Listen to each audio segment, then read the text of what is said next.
Hello everyone, welcome back to my channel. তোমরা সবাই কেমন আছো? আই হোপ কি তোমরা সবাই অনেক ভালো সুস্থ আছো। তো আমার চ্যানেলে আরেকটি নতুন ভিডিওর সঙ্গে তোমাদের সবাইকে ওয়েলকাম।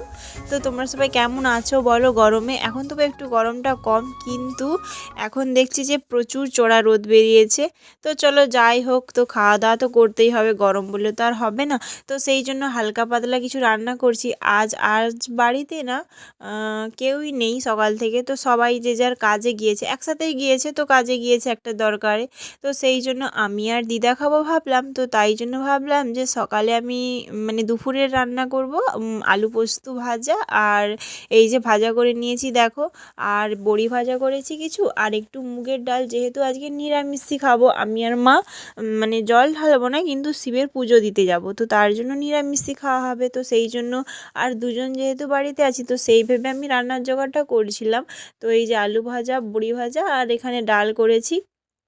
তারপরে দেখলাম যে দাদা ফোন করলো যে ওরা বাড়ি আসবে, তো তার জন্য আমাকে আবার ওদের জন্য মাছের ঝাল আর আলু ভাতে দিতে হবে। তো সেই জন্য মাছটাকে আলাদা করে রেখেছি, যেহেতু আমি নিরামিষই করছি।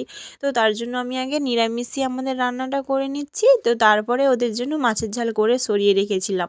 তো এই যে দেখো, আর এতটাই গরম লাগছে, মানে কি বলবো, একটু গ্যাসের কাছে রান্না করছি। আমাদের গ্যাসটা তো দাঁড়িয়ে অনেকটা উঁচুতে রান্না করতে হয়, যেন আরও বেশি গরম লাগে।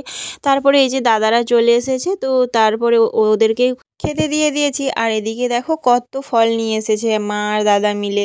মানে এই সব ফলগুলোর মধ্যে এখনের যেটা সব থেকে বেশি ভালো লাগে খেতে, এই জিনিসটা। তোমাদের কার কার গরমকালে এই জিনিসটা সব থেকে বেশি ভালো লাগে আমাকে জানিও, কিন্তু আমার তো খুব ভাল লাগে গরমের সময়, যখন ফ্রিজে রেখে দেবে ঠান্ডা আর অনেক গরম লাগবে, তখন কেটে এক পিস খেয়ে নেবে, যেন মনে হবে আহ কি খেলাম, মানে পুরো শান্তি লাগে। তো তারপরে এই যে একটু নেল পালিশ পরে নিলাম, নেল পালিশের কালারটা কেমন লাগছে এটাও জানিও। তো তারপরে একটু আঙুর খেয়ে নিচ্ছিলাম বসে বসে। আর এদিকে দাদা খাবে না বলছিল, তো ওকেও জোর করে একটা থোপা দিয়ে দিয়েছি। আর এদিকে মা যেখানে গিয়েছিল সেখানে কি হয়েছে আমার সাথে সেই গল্পই করেছে, আর আমি তো শুনছি আর খেয়ে যাচ্ছি। তো মা তো সব কিছুই আমার সাথে শেয়ার করে, তো সেরকমই এসে বলছিল। তো এই যে খাওয়া দাওয়ার পরে দুপুরে আর ভিডিও করিনি, এটা একদম সন্ধেবেলা আগের দিনের এই যে সিমুই আর লুচি হয়েছিল। তো এই দেখো সিমুই আর লুচি এখনও বেশ কিছুটা পড়ে আছে।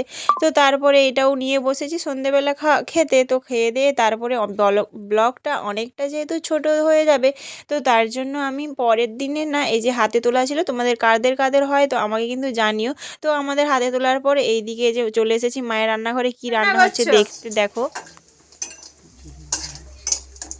কি হচ্ছে এটা? বড়ি ভাজা।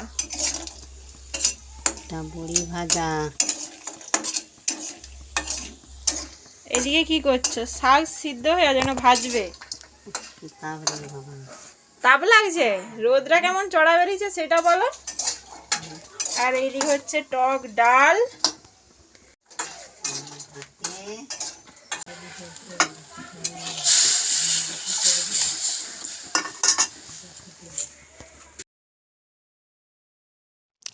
তো এই দিকে দেখো, আমি তেলের বোতলটাকে কেন জলে ডুবাচ্ছি বলো তো? এটা না নিরামিষ কি, আর মানে এসার এতে ঠেকে গিয়েছে, তো তার জন্য একটু জলেতে ডুবিয়ে নিয়েছি। আর মা যেহেতু বললো যে অনেক গরম লাগছে, তো ফ্রিজেতে না একটা আমুলের দইয়ের প্যাকেট ছিল, মানে দাদা এনে রেখেছিল। তো সেটাই আমি একটু লস্যি বানাচ্ছিলাম, আর এই গরমে না ঠান্ডা ঠান্ডা লস্যি খেতে তো আরও বেশি ভালো লাগে। তো সেই জন্য একটু দুজনের জন্য 2 গ্লাস লস্যি বানিয়ে নিচ্ছিলাম। আমি আগে না এটা খেতে জানতাম না, তারপরে মানে জেনেছি, দাদা এসে বলতো যে এরকম করে লস্যি বানায়, তারপরে দেখলাম যে বেশ খেতে ভালো লাগে। আগে তো আমি টক দই খেতে পছন্দ করতাম না, মিষ্টি দই খেতাম।